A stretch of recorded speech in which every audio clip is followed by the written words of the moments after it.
Hello aspirants, आज हम general science bio के अंडर पढ़ेंगे डिसऑर्डर्स ऑफ एंडोक्राइन सिस्टम के बारे में। देखिए, एंडोक्राइन सिस्टम क्या होता है, एंडोक्राइन ग्लैंड्स क्या होते हैं, ग्लैंड्स क्या होता है, हार्मोन क्या होता है, एंडोक्राइन का मतलब क्या होता है, ये सब कुछ हम ऑलरेडी पढ़ चुके हैं। एंडोक्राइन एंड एक्सोक्राइन ग्लैंड्स में क्या डिफरेंस होता है, कौन कौन से एंडोक्राइन ग्लैंड्स हैं हमारी बॉडी में, कहाँ कहाँ पे लोकेटेड है, कौन कौन से हार्मोन सिक्रेट करते हैं, वो सब कुछ हम पढ़ चुके हैं। आज की वीडियो हमारी इस टॉपिक के ऊपर है कि एंडोक्राइन सिस्टम में भी कुछ डिसऑर्डर्स हो सकते हैं। डिसऑर्डर का मतलब है कि कोई हार्मोन अगर सही से सिक्रेट नहीं हो रहा है, कम क्वांटिटी में या ज़्यादा क्वांटिटी में सिक्रेट हो रहा है, तो उस केस में कुछ डिसऑर्डर्स या सिंपल भाषा में बोले कोई बीमारी या डिजीज़ हो सकती हैं।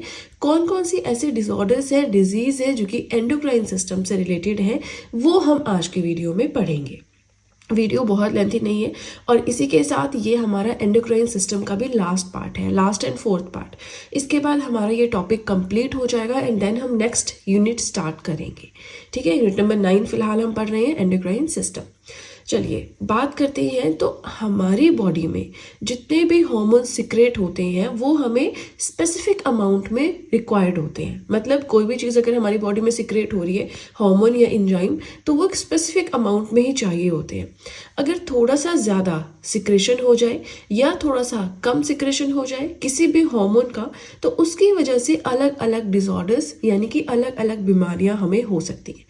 अब ये जो थोड़ा सा ज़्यादा सिक्रेशन होता है किसी भी हार्मोन का, इसे बोलते हैं हाइपर सिक्रेशन। और थोड़ा कम सिक्रेशन होता है जब किसी भी हार्मोन का, तो उसे हम बोलते हैं हाइपो सिक्रेशन। आई होप आपको समझ में आ गया। यानी कोई भी हार्मोन, एंडोक्राइन सिस्टम में हम एंडोक्राइन ग्लैंड्स पढ़ते हैं। ग्लैंड्स क्या करते हैं, हार्मोन्स सिक्रेट करते हैं। अब अगर आपको नहीं पता कैसे क्या, तो आपको इसके लिए प्रीवियस वीडियोस देखनी होंगी। ठीक है ना, बायो की जितने भी वीडियोस मैंने अभी तक पढ़ाई हैं प्लेलिस्ट में सारी सीक्वेंस में लगा दी हैं, 1 बाय 1 आपको सारी मिल जाएंगी सीक्वेंस में। मिलेंगी कहाँ से, तो डिस्क्रिप्शन बॉक्स में जाके बायोलॉजी हैंडरिटन नोट्स के प्लेलिस्ट का लिंक मैंने सबसे ऊपर दिया है। आपको जस्ट डिस्क्रिप्शन बॉक्स में जाना है, उस लिंक के ऊपर क्लिक करना है, सारी वीडियोस आपके सामने आ जाएंगी। वहाँ पे लास्ट की जो वीडियोस हैं, ठीक है ना, वहाँ पे आपको थोड़ा सा ढूंढना पड़ेगा एंडोक्राइन सिस्टम कहाँ पे पढ़ा है, तो उसकी पहली 3 वीडियोस आप देख लें। This is the 4th part. ठीक है ना, या फिर आपको पता हो कि हार्मोन्स क्या होते हैं, ग्लैंड्स क्या होते हैं, कैसे सिक्रेट करते हैं। ओके, चलिए ये हमने समझ लिया कि डिसऑर्डर कब होते हैं। कोई भी हार्मोन ज़्यादा या कम सिक्रेट हो हमारी बॉडी में स्पेसिफिक अमाउंट से, तब ये डिसऑर्डर्स हो जाते हैं। अब यहाँ पे मैंने डिसऑर्डर का नाम लिखा है, साथ में उसकी एक्सप्लेनेशन दी है कि कैसे ऐसा हो जाता है। ठीक है ना, सबसे पहले हम बात करेंगे ड्वार्फिज्म। ड्वार्फिज्म क्या होता है कि कद छोटा है ना, या हाथ पैर छोटे। ऐसा क्यों होता है, जब ग्रोथ हार्मोन हमारी बॉडी में कम अमाउंट में सिक्रेट होता है। ये चीज़ जो है वो मेनली बचपन में होती है, चाइल्डहुड में होती है। ठीक है, तो ड्वार्फिज्म क्या हुआ, deficiency of growth hormone in the human body. Second, अगर हम बात करें गाइगेंटिज्म, गाइगेंटिज्म क्या होता है, हाइपर सिक्रेशन। हाइपर सिक्रेशन क्या होता है, स्लाइटली मोर सिक्रेशन, यानी जब किसी चीज़ या हार्मोन का ज़्यादा सिक्रेशन होता है। ठीक है, तो ग्रोथ हार्मोन का जब ज़्यादा सिक्रेशन होता है हमारी बॉडी में, तो एक एबनॉर्मल सी कंडीशन हो जाती है जिसमें हम बहुत लंबे हो जाते हैं, हाथ पैर बहुत बड़े बड़े हो जाते हैं। तो उस सिचुएशन को हम बोलते हैं गाइगेंटिज्म। दोनों बिल्कुल एक दूसरे के ऑपोजिट है। ड्वार्फिज्म में कम सिक्रेशन, गाइगेंटिज्म में हाइपर सिक्रेशन। राइट, आगे चलते हैं। आगे हम पढ़ेंगे गोइटर के बारे में। तो गोइटर के बारे में जब मैंने आपको पढ़ाया था एंडोक्राइन ग्लैंड्स के बारे में प्रीवियस वीडियो में, वहाँ भी हमने इसका जिक्र किया था। देखिए, गोइटर ऐसी डिजीज़ है वो तब होती है जब हमारी बॉडी में आयोडीन की कमी हो जाती है। ठीक है, आयोडीन की कमी होगी तो क्या होगा, अगर आयोडीन की कमी हो जाए हमारी बॉडी में, हमारा जो थायराइड ग्लैंड है वो थायरॉक्सिन हार्मोन को सिक्रेट करना जो है वो कम कर देता है। लेकिन क्यों कम करता है, आयोडीन नहीं मिल रहा, और आयोडीन ज़रूरी होता है for the secretion of thyroxine hormone. तो कैसे, देखिए थायराइड ग्लैंड हमारा कहाँ पे होता है, गले में होता है। ठीक है, जो भी हम खाना खाते हैं उसमें से आयोडीन को लेके वो थायरॉक्सिन हार्मोन सिक्रेट करता है। और अगर खाने में आयोडीन ना हो तो ये हार्मोन अच्छे से सिक्रेट नहीं हो पाएगा। और ये डिजीज़ जो है, इसका कैसे पता चलता है या कैसे करेक्टराइज कर सकते हो, आपकी जो गर्दन है वो थोड़ी सी फूल जाती है। ठीक है ना, चलिए आई होप आपको समझ में आया हो, बहुत सिंपल पॉइंट है। आज हम जितने भी डिसऑर्डर्स पढ़ रहे हैं, बेशक उनके नाम आगे चल के आपको थोड़े टफ मिलेंगे, फर्स्ट पेज पे तो ईजी है, लेकिन उनका जो मीनिंग है, जो समझना है, वो बहुत ईजी है। ठीक है ना। अभी देखिए अगर हम बात करें डायबिटीज़ मेलिटस के बारे में, तो आप सोचेंगे कि क्या डिजीज़ है। भाई सिंपल डायबिटीज़ जो होती है वही है, बस इसका एक्चुअल में नाम डायबिटीज़ मेलिटस है। ठीक है, तो ये डिजीज तब होती है when less insulin is secreted by beta cells of pancreas. अच्छा, पेनक्रियाज की बात करें तो इसे मिक्स्ड ग्लैंड भी बोलते हैं। क्यों? क्योंकि ये endocrine gland and exocrine gland दोनों के फंक्शंस को परफॉर्म करता है। ठीक है, अब डायबिटीज़ मेलिटस कब होता है? जब हमारी बॉडी में कम इंसुलिन बनता है, सिक्रेट होता है पेनक्रियास के बीटा सेल्स के थ्रू।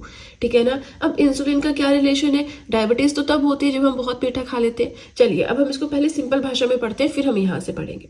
हम बहुत ज़्यादा मीठा खा रहे हैं तो जिससे हमारे ब्लड में शुगर लेवल बहुत ज़्यादा हो जा रहा है, तो उस केस में पेनक्रियास के जो बीटा सेल्स है वो इंसुलिन खुद से बनाते रहते हैं ताकि जो हमने शुगर खाई उसको कन्वर्ट किया जा सके एनर्जी में।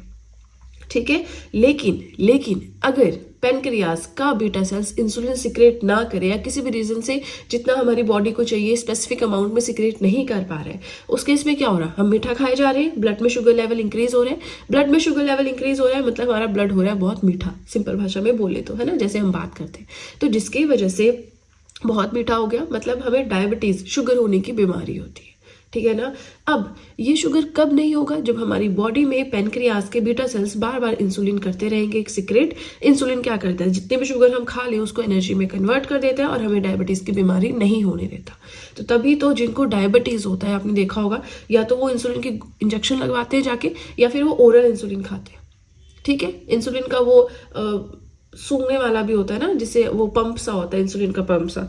तो वो क्यों? ताकि बॉडी में तो इंसुलिन बन नहीं रहा है, भाई डायबिटीज़ बढ़ती जा रही है, तो अब उसको मैनेज करने के लिए इंसुलिन चाहिए तो वो हम बाहर से ले लेंगे अगर हमारी बॉडी नहीं बना रही है। ओके, अब यही चीज़ यहाँ पे मैंने बुकिश लैंग्वेज में लिखी है कि जब लेस इंसुलिन सिक्रेट होता है पेनक्रियास के बीटा सेल से तब होती है डायबिटीज़ मेलिटस। इसकी वजह से शुगर एक्यूमुलेशन हो जाता है हमारी बॉडी में, शुगर बहुत ज़्यादा हो जाती है। इंसुलिन क्या करता है? अलाउ करता है हमारी बॉडी को कि शुगर या ग्लूकोज जो भी है, ये मीठी मीठी चीज़ है, ये एनर्जी में कन्वर्ट हो जाए। लेकिन जब ये एक्सेस हो जाती है तब हमें हाइपरग्लाइकेमिया नामक डिजीज़ हो जाती है, जो आगे चलकर अगर इसे रोका नहीं गया तो आगे चलकर डायबिटीज़, जिसे कि हम डायबिटीज़ मेलिटस भी बोलते हैं, इसमें कन्वर्ट हो जाती है। ठीक है जी, चलिए इसी के साथ हमारा फर्स्ट पेज हुआ कंप्लीट। मैंने आपको पहले ही बताया कि वीडियो बहुत ज़्यादा लेंथी नहीं है, जस्ट 2 पेजेस हमें जो है आज पढ़नी है एंड देन हमारा ये टॉपिक एज वेल एज ये यूनिट हो जाएगा कंप्लीट। आप मुझे कमेंट सेक्शन में ज़रूर बताएं आप लोग ये नोट्स बना रहे हैं या नहीं, क्योंकि देखिए बहुत ज़्यादा मेहनत मेरी लगती है नोट्स को बनाने में। और उसके बाद अगर देखें तो आप लोगों को इतना सपोर्ट नहीं है बायो की वीडियोस के लिए, राइट। लेकिन आप लोगों के कमेंट्स, हर एक वीडियो पे सेम कमेंट, अगर मैं बायो पढ़ा रही हूँ तब आपको फिजिक्स पढ़ना है, अगर मैं केमिस्ट्री पढ़ा रही हूँ तब आपको बायो पढ़ना है, मैं करंट अफेयर्स पढ़ा रही हूँ तब आपको केमिस्ट्री पढ़ना है। तो काइंडली जो सब्जेक्ट मैं पढ़ा रही हूँ उसके ऊपर फोकस करें। ये कमेंट्स ना करें कि ये पढ़ा दें वो पढ़ा दें। अपनी कन्वीनियंस के हिसाब से जो भी सीरीज मैंने स्टार्ट की है आज तक हमेशा सारी कंप्लीट की है, तो आगे चल के भी कंप्लीट हो जाएंगी। ठीक है ना। आपके कमेंट करने से आपका ही टाइम वेस्ट हो रहा है, ऐसा ना करें। ठीक है जी, चलिए इसी के साथ आपको बताना चाहूँगी कि आप सब चाहें तो मुझे इंस्टाग्राम पे फॉलो कर सकते हैं, आप सब चाहें तो मुझे टेलीग्राम अकाउंट पे ज्वाइन कर सकते हैं। दोनों का ही लिंक मैंने डिस्क्रिप्शन बॉक्स में दे रखा है। इसी के साथ जीएस हैंडरिटन नोट्स भी आप परचेज कर सकते हैं, जिसमें जनरल साइंस के अलावा आपको हर एक सब्जेक्ट के नोट्स परचेज करने को मिल जाएंगे एंड नोट्स परचेज करने का लिंक मैंने डिस्क्रिप्शन बॉक्स में दे रखा है। चलिए तो अब सीधे चलते हैं अपने सेकेंड पेज की ओर। नेक्स्ट डिसऑर्डर हमें जो पढ़ना है दैट इज क्रेटिनिज्म। ये कब होता है? जब हाइपर सिक्रेशन होती है थायराइड हार्मोन की इन्फेंट्स में। थायराइड हार्मोन का अभी हमने पढ़ा था कि थायराइड ग्लैंड जो है थायरॉक्सिन अच्छे से सिक्रेट करे, इसके लिए आयोडीन की जरूरत होती है। आयोडीन ना हमारी बॉडी में बने तो हमें गोइटर हो जाता है। ठीक है, तो यहाँ भी सेम वही चीज़ है कि जो थायराइड हार्मोन है बहुत ज़्यादा सिक्रेट हो जाए अगर बच्चों में, छोटे छोटे बच्चों में, तब क्या होता है? क्रेटिनिज्म की बीमारी हो जाती है, जिसकी वजह से हार्ट बीट स्लो हो जाता है, ब्लड प्रेशर लो हो जाता है, हर एक चीज़ स्लो हो जाती है हमारी बॉडी में। ठीक है ना। नेक्स्ट अगर हम देखें कुशिंग्स सिंड्रोम, ये क्या होता है? जब एक्सेस कॉर्टिसोल हमारी बॉडी में सिक्रेट होता है तब होता है कुशिंग सिंड्रोम। लेकिन ये कॉर्टिसोल क्या है? तो आपने प्रीवियस वीडियो में देखा होगा, कॉर्टिसोल एक ऐसा हार्मोन है जो एड्रिनल ग्लैंड के द्वारा सिक्रेट किया जाता है। एड्रिनल ग्लैंड कहाँ पे लोकेटेड होता है हमारी बॉडी में? तो हमारी जो किडनीज होती हैं, दो किडनीज होती है, उनके बिल्कुल ऊपर लगा होता है ना, ऊपर बिल्कुल साथ में होता है ये एड्रिनल ग्लैंड किडनीज के साथ में। नाउ जब एड्रिनल ग्लैंड कॉर्टिसोल हार्मोन को एक्सेस सिक्रेट कर देगा तो उसकी वजह से जो डिजीज होती है दैट इज कुशिंग सिंड्रोम, जिसकी वजह से हाई ब्लड शुगर हो जाता है, ओबेसिटी मोटापा हो जाता है, ब्लड का वॉल्यूम हमारी बॉडी में इंक्रीज हो जाता है। ठीक है जी, आगे चले एड्रेनल विरिलिज्म के बारे में पढ़ेंगे। तो ये जो दो तीन अब हम पढ़ेंगे ना, ये तीनों आगे से, ये भी बड़े इंपॉर्टेंट है, यहाँ से क्वेश्चन जरूर बनता है एग्जाम में। ठीक है, सो एड्रेनल विरिलिज्म क्या होता है? Appearance of male characters in female. महिलाओं में कुछ महिलाएं ऐसी होती है थोड़ा मेल अपीयरेंस उनकी होती है, ठीक है, वो थोड़े मेल्स जैसे दिखते हैं। तो ऐसा क्यों होता है? एड्रेनल विरिलिज्म की वजह से। अब किस तरह के कैरेक्टर्स की मैं यहाँ पे बात कर रही हूँ, जैसे बियर्ड, मुस्टैक, दाढ़ी मूछ, कुछ फीमेल्स को भी होती है ना, तो वो इस बीमारी की वजह से होती है। And caused due to the excessive production of male sex hormone androgen in females. अब कई बार क्या होता है, फीमेल्स में भी जो मेल सेक्स हार्मोन होता है एंड्रोजन, वो बहुत ज़्यादा सिक्रेट हो जाता है, जिसकी वजह से उनकी अपीयरेंस जो है वो मेल्स की तरह लगने लगती है। ठीक है, बियर्ड मुस्टैक वाला फीमेल्स में कौन सा है? एड्रेनल विरिलिज्म, ऐसे आप याद रख सकते हो। एंड्रोजन भी आपको याद रखना पड़ेगा। आगे चले हम नेक्स्ट अगर डिजीज देखें तो ये इससे थोड़ा सा उल्टा है। ठीक है, यहाँ पे हम बात करेंगे गाइनोकोमेस्टिया के बारे में। गाइनोकोमेस्टिया क्या है? Development of enlarged mammary glands in males due to excessive secretion of female sex hormones oestrogen in males. देखिए, कुछ ऐसे मेल्स आपने देखे होंगे जिनके ब्रेस्ट, जिनकी छाती थोड़ी क्या मतलब बहुत भारी होती है। आपने देखा होगा इंस्टाग्राम पे भी कुछ ना कुछ रील्स होती है जो हमेशा दिमाग में सामने आती है। इंस्टाग्राम, यूट्यूब आजकल बड़ा ही चल रहा है ना, तो उसमें भी ये चीज़ मैंने काफ़ी देखी कि कुछ ऐसे बहुत हेल्दी मेल्स होते हैं जिनकी छाती बहुत ज़्यादा भारी होती है।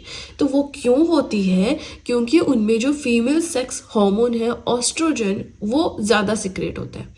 ठीक है, मेल कैरेक्टर्स फीमेल्स में मिलेंगे तो एड्रेनल विरिलिज्म।